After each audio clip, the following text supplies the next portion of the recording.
નમસ્કાર દર્શકો, પ્રથમ ન્યૂઝ ચેનલમાં આપનું સ્વાગત છે। રજૂ છે આજના સૌથી મોટા અને તાજા બ્રેકિંગ ન્યૂઝ।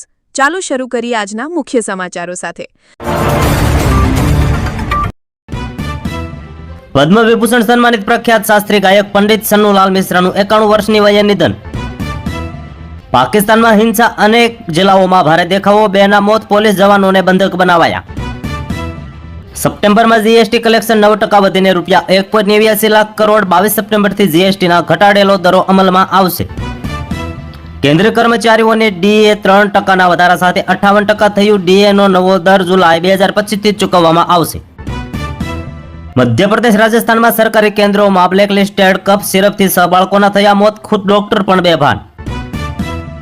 અમેરિકામાં શટડાઉનને કારણે અનિશ્ચિતતાનું જોખમ, ટ્રમ્પના પહેલા કાર્યકાળમાં શટડાઉન 35 દિવસનું હતું, અત્યાર સુધીનું સૌથી વધુ। ટ્રમ્પની શાંતિ યોજના વચ્ચે ઇઝરાયેલનો ગાઝામાં ભયાનક હુમલો, 16ના મોત।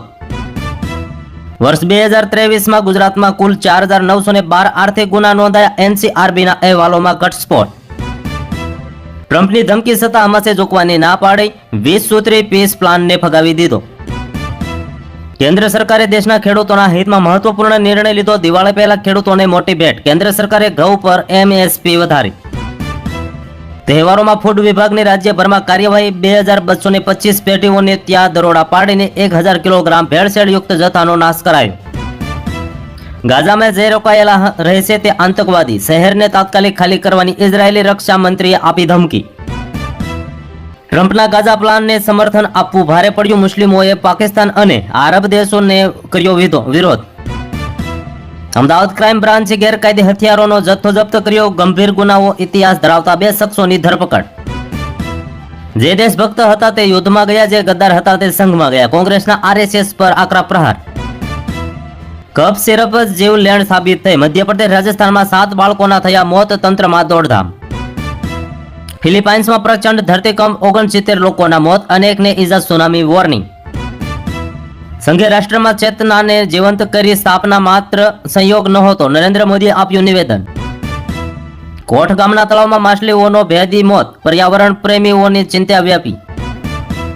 મહારાષ્ટ્ર સરકારનો મહત્વનો નિર્ણય, રાજ્યભરમાં 24 કલાક દુકાનો ખુલ્લી રહેશે, ફક્ત આમને જ મંજૂરી નહીં।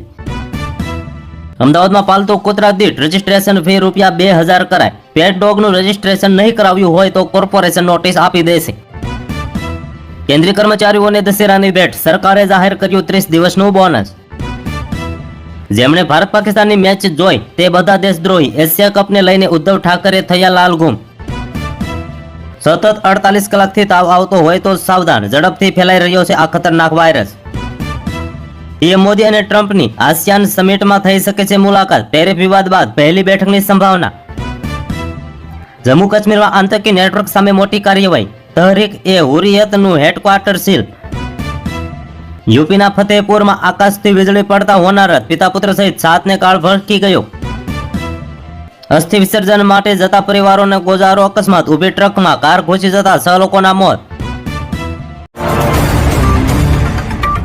આ હતા આજના મુખ્ય બ્રેકિંગ ન્યૂઝ। વધુ સમાચારો અને અપડેટ્સ માટે જોતા રહો તમારા ન્યૂઝ ચેનલ। અમને સબસ્ક્રાઇબ કરવાનું ભૂલશો નહીં અને બેલ આઇકન દબાવો, જેથી તમને નવા વિડીયોની નોટિફિકેશન મળતી રહે। ફરી મળીશું નવા સમાચારો સાથે, શુભકામનાઓ।